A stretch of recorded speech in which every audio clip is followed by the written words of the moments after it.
There used to be a baseball manager. He used to say, nice guys finish last. And I want to tell you, nothing could be further from the truth.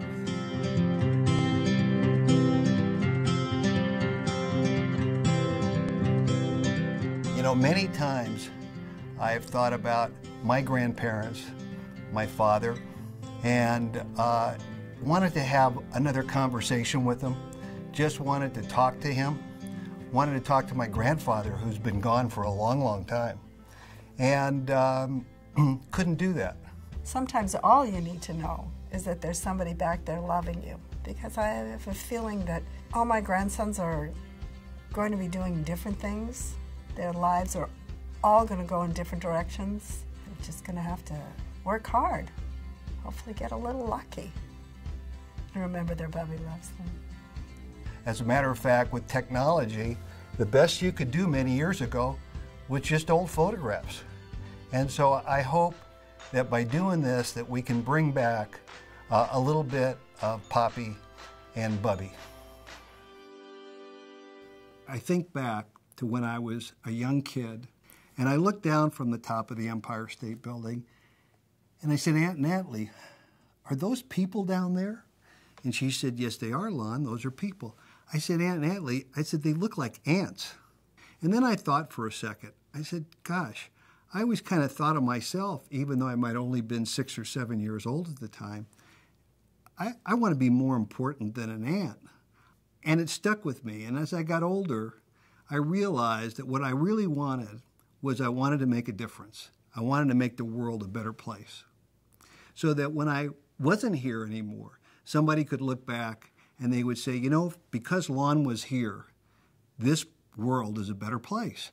Whether it be his grandkids and the contribution that they can make and the fact that they're great citizens, they're involved in charities, they were successful in business, they gave jobs to a lot of families, they treated those families with honor and respect. Those are all ways that you can become not only a better person, but improve, you know, where we are, what we do. And so you ask me, you know, my thoughts on that. Let's just say that let's leave this world a little bit better placed, a little bit better than we found it. Born in Brooklyn, New York, 1945. I remember taking what was looked like a tennis ball, and just as a young kid throwing it against the porch and trying to catch it. And used to have these alleys, and that's where people would, at the end of the alleys, they'd park cars if they had them in those days, and you'd throw balls from one wall to the other wall. My dad was doing voice training and actually became a professional singer. He sang under the name in the early days as Art Morton, later as Rush Adams. To listen to him today, when people hear him, they say, wow, I mean, this was before they had all the acoustical effects that the recording studios have. I mean, you either made it on your voice or you didn't. Our spotlight guest of the week, Rush Adams. Rush. Why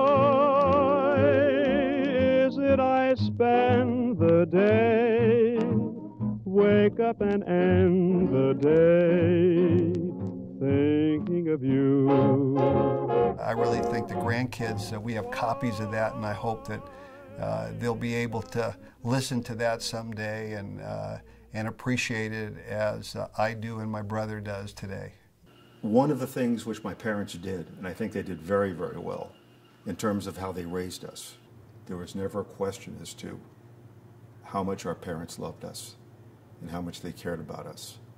And I remember all the time when Lon was playing professional baseball and my dad was still trying to follow his dream of a show business career. He was at the Little League games, he was at the Pony League games, he would be home and play catch with us. And so while there were times that my dad was absent, he really was never gone. My dad was, you know, grew up in Brooklyn and kind of bounced around in his childhood, never having anything. And so I think that stuck with him all his life. He wanted family to be close. I think that if there was anything that we got from my father, it was the importance of family. My mother was 15 when she met my father. And of course, back in those days, people did get married earlier. They got married in 1944, were married over 50 years when my father passed away of cancer. I remember driving home from the Midwest. Well, I got home about 2:30, 3 o'clock in the morning, and on the front porch was my mother sitting there. She was waiting for me. And, you know, it tells the story. My wife is the same kind of mother, the same kind of grandmother, but with my mother as with my father, family was everything. You know, Lon and I don't have a whole lot in common, but one of the things we have in common are family values. The family is, you know, pretty much everything. He's worked really hard over the years, and by doing so, he's allowed me to have the time to devote to the family and be there for the children and be there for the grandchildren, because I haven't had to work. So because of that, it's kind of worked as a team. Baseball was a big part of my life. As a kid, I remember in New York going to aunts and uncles' house and watching the game of the week, because the family would all come together. I used to watch the games and think, boy, that's really cool. Look at all those fans applauding and those guys playing the game. It looked like a lot of fun. So it wasn't long after that that I would throw around a baseball and play catch. One thing I found that I could do is that I could really throw a baseball, and I could throw it hard. Baseball became everything to me. I'd go to bed at night with my baseball hat on and my baseball glove, and I'd throw the baseball up, catch it, throw the baseball up, and all of a sudden I'd have myself pitching in a World Series. And, you know, I went through batter by batter, you know, game by game. And I'm proud of this. This picture is with my dad and me. The newspaper article talks about the All-Star game that I pitched in and struck out 17 of 18 batters. I mean, that might have been one of the biggest thrills while I was in Little League. And I think it was such a big thrill because I saw the expression on my parents' face. You know, they couldn't have been more proud at the time, and it was quite an achievement. Lon and I first knew each other at approximately age 8. And from that point, we were on all-star teams all the way through Pony League and then into high school. He had a great arm, and I was pretty much the only guy on our team that could hit him. And oh yeah, I hit him pretty well. Unfortunately, I was the only guy on the team that hit him, and we lost to him continually. And then after high school, we've been close since we were 18 years old at junior college, and he's been a brother and best friend to me from then till now. So we've been together 50 years. I never considered myself to be a great athlete just because I played professional baseball, but I was a pretty good athlete.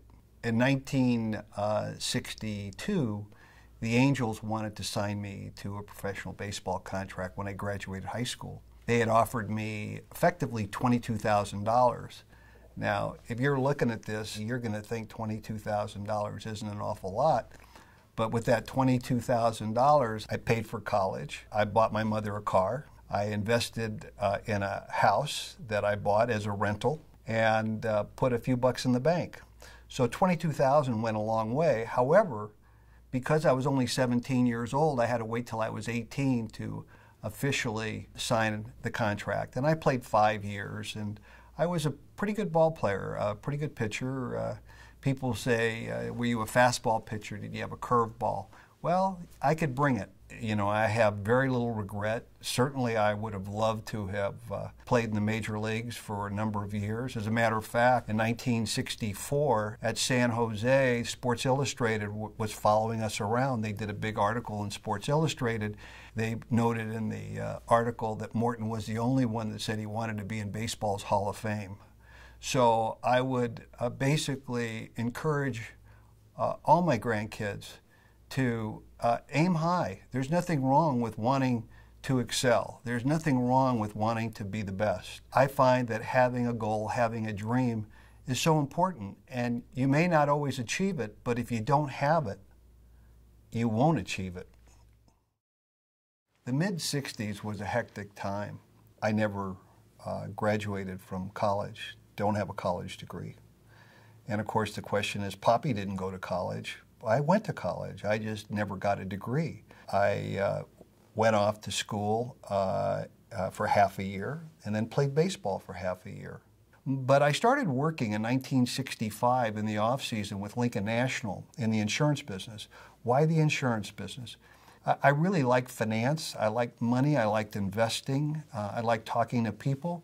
And so in 1965, I went into the insurance business on a part-time basis. My mentality, even back in those days, was, you know, I may not be the smartest recruit. I know I'm not the smartest guy in the company, but I was determined to be successful. And I said, I'm going to work as hard as I have to improve myself, to make sure that I don't fail at this. And I led the Lincoln National as the top new salesperson in the company, only working for 5 months. By 1967, only 2 years after that, I realized that my baseball career might be at an end. Had arm trouble, and I had a talk with my dad, and I was afraid that I was going to really disappoint him. And my dad told me, he said, son, he said, as much as I love your playing baseball, he said, it's more important that you think about your future, where you're going to be 5, 10, 20 years from now. So if you've got a great business opportunity, take it and build on that. I realized back in those days that I wanted to more than just to be in the insurance business. I liked the idea of being a confidant of people. I liked the idea of being able to help people, advise people, and talking with some people about their investments, that I realized it was like a light went on. And I said, you know, the only way to really succeed in this business is to be able to provide independent, objective advice, not to be conflicted.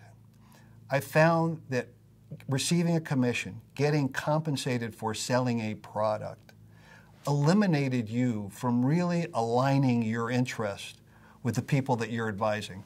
That is the difference between Lon and I. He likes to give advice on everything, which is good because generally his advice is actually quite good. I've learned something important about Lon. He does think outside the box, and he is a man that gets things done, and he gets them done well. It was in 1978 that I said to my partners, I said, I have this belief that we could establish a huge business here, providing investment advice, not taking commissions, but just providing independent, objective advice. They didn't buy it. They said, no, we've got too big an interest in the commission business, and no, we're not interested. We're not going to do it. And I said, well, I've got to follow my heart. I said, I really think this is the future of the financial services business. I said that if that's the case, I'm leaving. And in July of 1978, I went off and set up my own firm. It wasn't always easy, but I will tell you that ultimately, as here we are in 2012, the biggest thing in the financial services business today is what they call registered investment advisors. Registered investment advisors that are compensated by fees. Even today, not everybody just gets a fee. Some people still get commissions. But there's a huge segment of the population which is fee only. There's a lot of different types of I guess, brokers or advisors out there, but really, I mean, the way that we're structured and the way that Lon has structured this business is such that the client's interests and basically everything having to do with the client is always the very top priority. But Lon really was at the forefront of that. I mean, when he started Morton Capital, that really was not done. Lon will typically pretty much always invest side by side with the client on the same terms. So again, there's no misconception or misunderstanding of why we're recommending something. What's really special about our business is that you can build a business like this, but it only comes after years and a lot of trust that your clients place in you.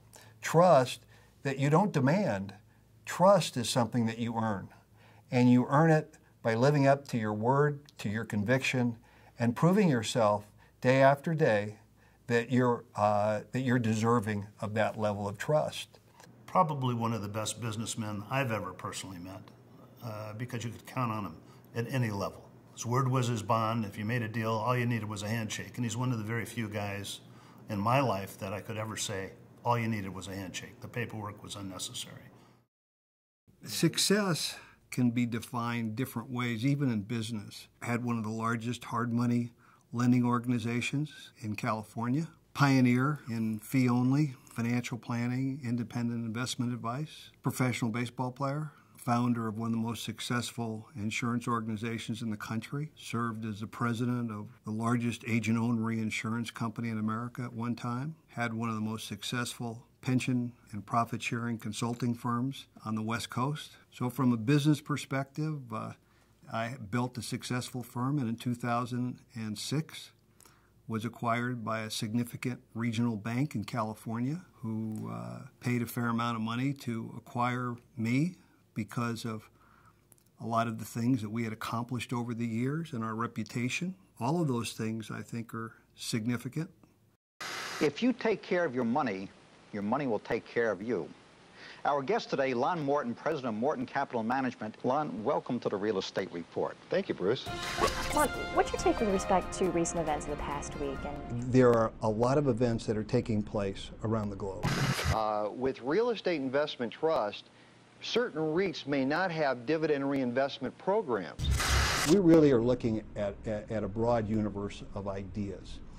If you're looking for kind of a common denominator and say, well, what other common denominators can you use in business? I think the longevity of the services you've provided, the longevity of the clients, the people that trusted in you. I mean, this business is very much so all about relationships, because especially when you're investing in anything other than just, stocks and bonds. All of our largest investment relationships go back decades. I mean, we know these people very well. Lon really knows these people very well. I think that if you look at our clients and what we've done over the years, the fact that we have people 20, 30, 40 years plus, it says something for the business, and it says something, I think, for the things that I've accomplished in my business today.